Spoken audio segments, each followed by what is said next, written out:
Now, if we look at a history of the translation of the Quran into English, first of all,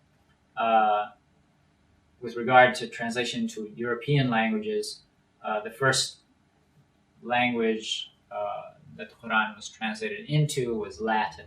And that's obvious, given the time that it occurred, why that was. It was commissioned by the Cluny, the abbot of Cluny, which is a monastery in France. And if you recall from your readings about the Crusades, you know that the energy for the Crusades really started in France as a popular movement, the agitation for, let's go kick those infidels out of the Promised Land or the Holy Land. That the agitation started in France, and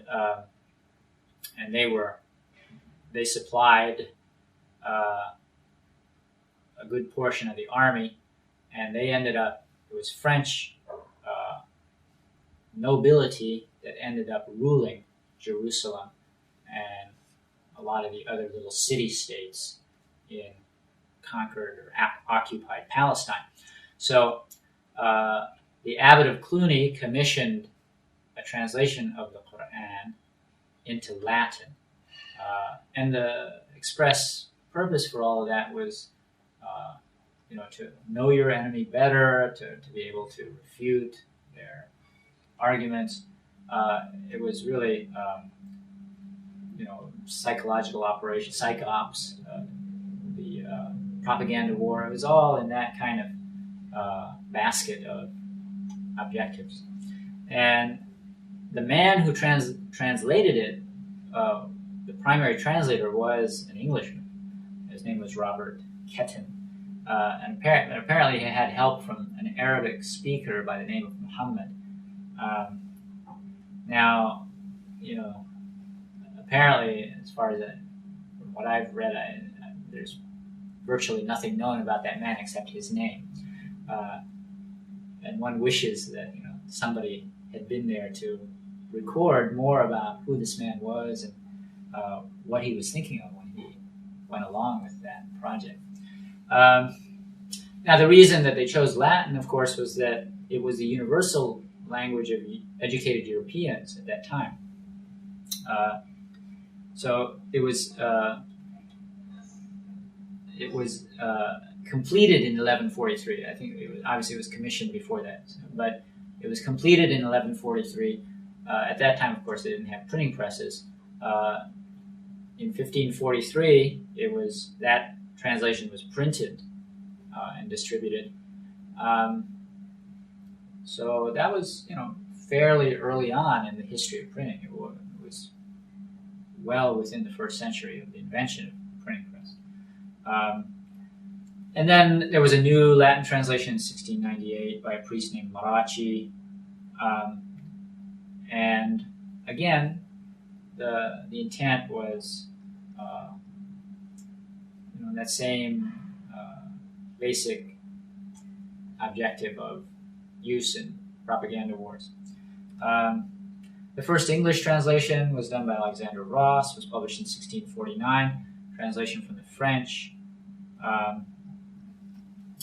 And in his preface, he's trying to settle the fears or suspicion of anybody who might read his book that, what is this guy trying to do? So he said, well, let there be no fear that anybody will succumb to the what he calls it poison. That anybody will succumb to this because there have been translations that have already been published, and there's no European who has become a Muslim, so have no fear. And the quote from him, he says, he characterizes the contents of the Quran as poison that hath affected a very great part of the universe. So he wants people to understand, why are these people? How have they fallen? What is it that they've fallen under the influence of? And so that's his caveat to cover himself, from possible attacks on his motives. And then in the next century, you had George Sale, an Englishman. He was dissatisfied with all the previous translations of the Qur'an into European languages. Now, everybody agrees that Alexander Ross's translation was wretched. It was a translation of a translation. He didn't know any Arabic. It was just terrible. Sale actually went to the trouble of learning Arabic. But again, his criticism of previous translations was that they were unfair. Why were they unfair? Because they, quote, entertained too favorable an opinion of the original. So, more of the same. And then, over the centuries, you've had translation after translation by Orientalists. Now, one of the things you start to see in the 1800s was translations that rearranged the text. You had Noldeke, the German Orientalist in the 1860s, I guess. He may have been before that. He tried to identify the chronological order of the different surahs, and so J.M. Rodwell, I believe he was a reverend or something like that. In 1861, he put out a translation that purported to be organized chronologically.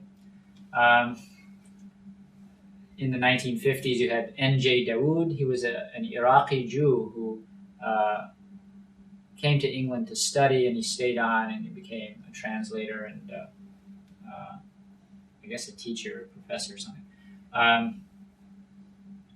He put out Penguin Books published his version. It was one of the, I guess, the first translation of Qur'an in modern English. Again, it was organized in some attempt, the overall justification for it was that it was a kind of a chronological rearrangement, but the reviewers of it took note that it wasn't according to the order that anybody else had identified, so it was a kind of an arbitrary basis for organization.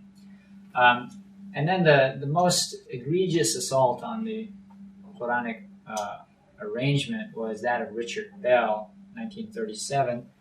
He completely rearranged not only surahs but verses. And not only, he didn't stop there, but he actually would take apart verses and shift parts of verses to others. So if you wanted some idea of the original, you're not going to get it from Richard Bell. And the best you could say about his translation is that this is Richard Bell's guess at the chronological order of the Quran. Probably what's considered to be the best Orientalist translation of the Quran is that of A.J. Arbery. It was published in 1955. It's supposed to be flowing and poetic. I mean, I've picked it up once or twice, but I didn't see anything about it that would compel me to abandon the translations that were done by Muslims. He was a professor of Arabic at Cambridge. When we're getting into Muslim translation, you have the Qadianis. They were fairly active early on in the teens. Muhammad Ali, 1916. He was the head of one of the two factions of the Qadianis. They were the followers of Ghulam Ahmad Qadian, who's completely discredited. He's a man who claimed to be a prophet, and he was a British tool in India. Anyway, after his death, they split into two groups. One of them said, yeah, he really was a prophet, and he really did claim to be a prophet. And then the other group was like, well, he didn't really claim to be a prophet, so they tried to soft pedal. Anyway, Muhammad Ali was the leader of the Lahore faction, and his translation has a lot of footnotes in which he explains away everything miraculous. It has to be in accord with 19th century English ideas about science and rationality. It's interesting that the Nation of Islam relied upon Muhammad Ali's translation for quite a while. Anyway, the first Muslim to, the first native-speaking Muslim to translate the Quran into English was, of course, Muhammad Marmaduke Pickthall, who accepted Islam in, I think, 1914. And he spent a couple of years in the Levant. He was in Syria, Lebanon, that area. I guess Egypt also for a while. So he learned Arabic while he was there. He went back to England, and he was attending a masjid in Woking that had been founded by an Indian who was the imam. And then when the Indian imam went back to India in 1919, he asked Muhammad Pickthall to be the imam in his place. And so when he would give khutbahs, lectures, and he wanted to quote Qur'an, he would read the Arabic, and then he would bring a translation. Now, he mentioned that when he looked at the available translations, he found problems with all of them. And so he was forced to do his own translation. And people would start coming to him after the talks and saying, where can I get that? Where did you get that translation from? Can I get a copy of the book? And he'd say, I'm sorry, there is none. And so he started thinking seriously about doing his own translation. And then he ended up getting a job as an editor of a newspaper in Bombay, and that lasted for a few years. After that, he was still in India, and he had a conversation with the manager of the Associated Press and in India, and who I take it must have been an Indian Muslim. So he mentioned to him that he was considering undertaking a translation of the Quran into English, and the very next day that story it turned into a news story. He put it out on all the on the wire, and it was picked up by all these Indian newspapers.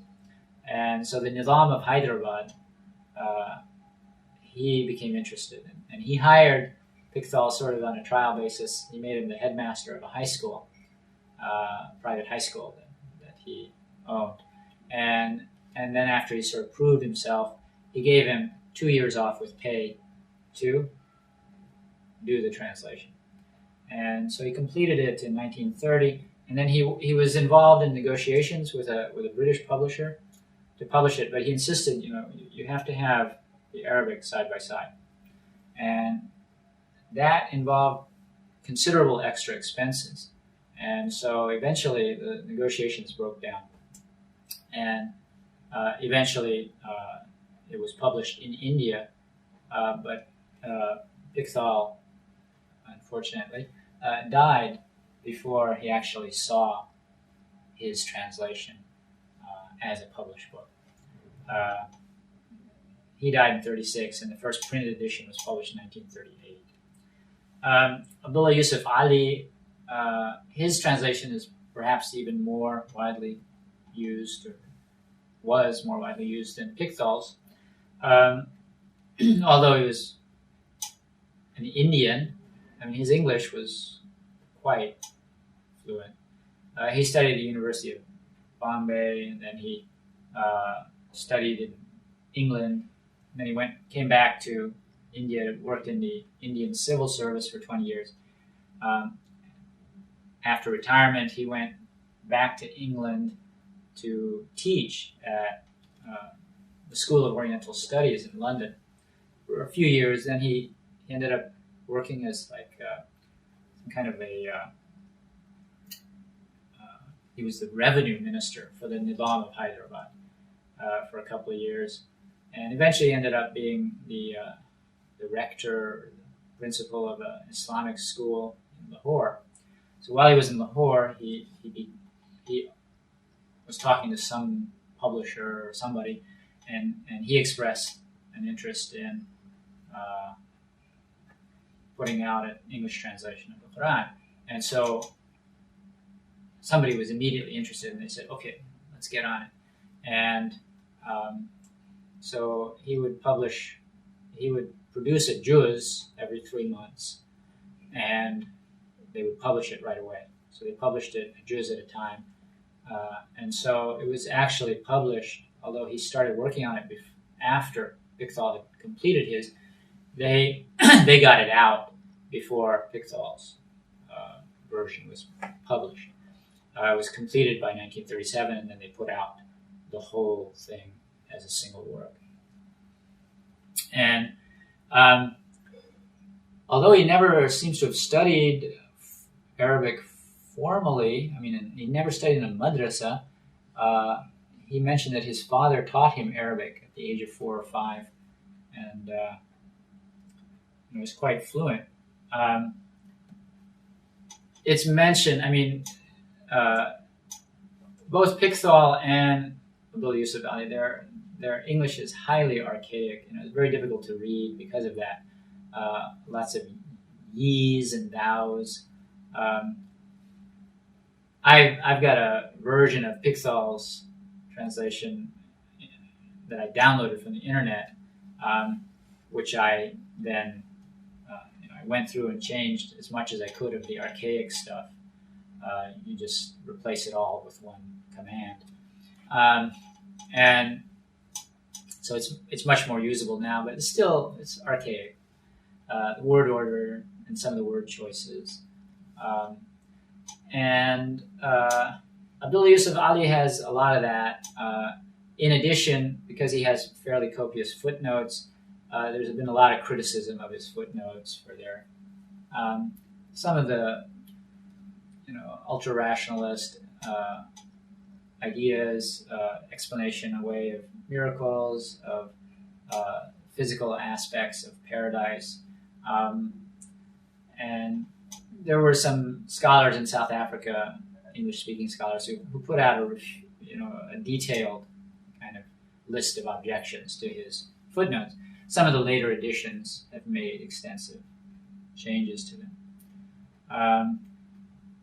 And also, it should be mentioned that there are published versions of both Pickthall and Abdul Yusuf Ali's translations, which have tried to remove some of the archaicism.